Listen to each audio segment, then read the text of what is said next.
Halloween. Les enfants qui toquent aux portes pendant la nuit pour recevoir leurs petits bonbons à la con.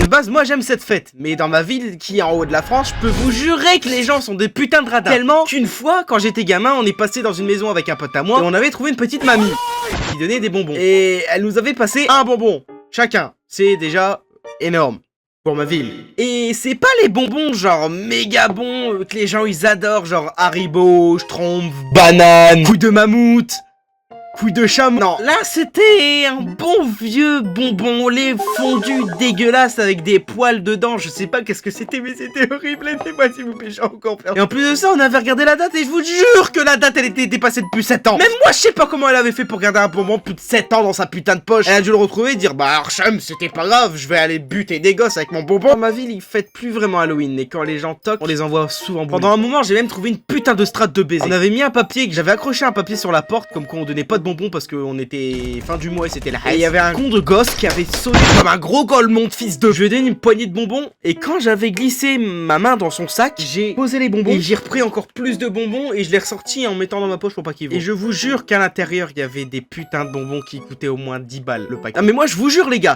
c'est tuer ou à tuer. Si moi j'ai pas de bonbons, les gens ils ont pas de bonbons, je m'en bats les couilles, on n'est pas des salauds. Je fais pas de mine comme les bocaux, je reste solide comme le roseau. Que je m'abrite de l'érosion, fiction sous-sol dans le